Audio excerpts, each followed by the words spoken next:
Okay, so you'll remember the last lesson we were playing that population top trumps game. There was a reason for that. It wasn't just to sort of have a bit of fun and mess about.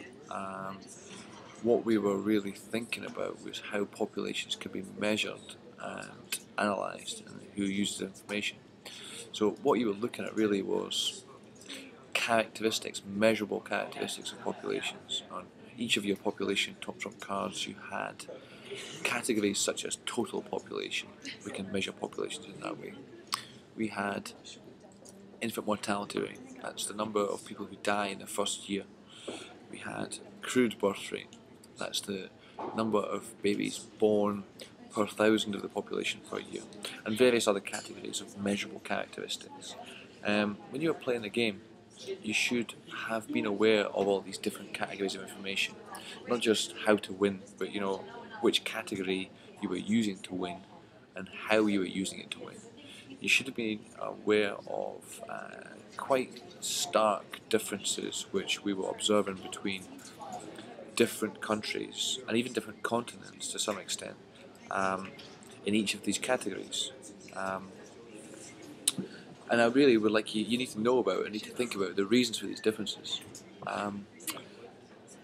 The next question, really, the next section which you would subdivide this page into is, where did this information come from? And what we're going to do, well today, the day that I'm making this video, is we're going to look at where this information comes from, and we're going to look at population censuses. You need to understand what they are. What is a population census? I mean, maybe you've heard of it before, maybe you've not, but I'm going to show you a copy of the one from the UK. You need to know what they're used for and who uses them. Simple answer: governments. You also need to be aware that there are some countries that use these more effectively than others. Essentially, the question I was asking you is, does every country do a population census, and does every country use it as effectively or with the same level of effectiveness? Finally, you also need to be aware of how population data can be presented in a way which facilitates easy interpretation. If you think back to when we were doing your research project, one of the categories was presentation of data. And presentation and analysis came in hand. So in order for you to fulfill the criteria of this page, i.e.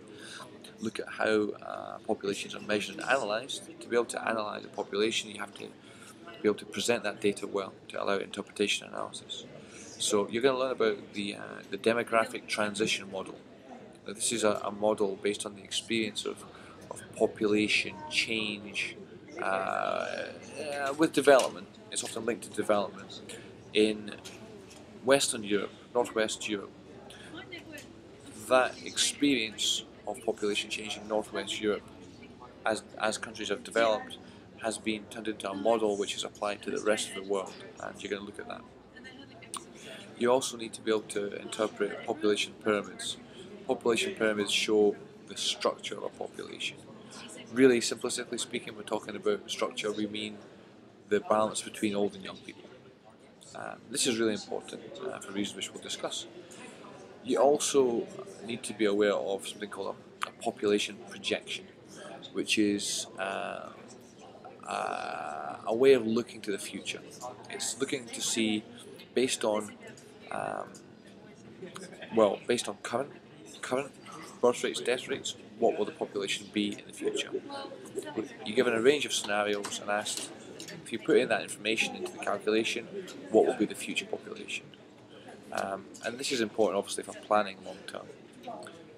We'll split this page's responsibilities up because actually it's very in depth. If we look at all the information I've given you, we'll split it up in terms of the page creation responsibilities. One group will be given the measurable characteristics section. One group will be given the censuses section. Further group will be given the demographic transition model. Further group, population pyramids, and the last group will be given population projections. And it will be done over a few lessons. That's all you need to know for the time being. I shall see you very soon. after lunch.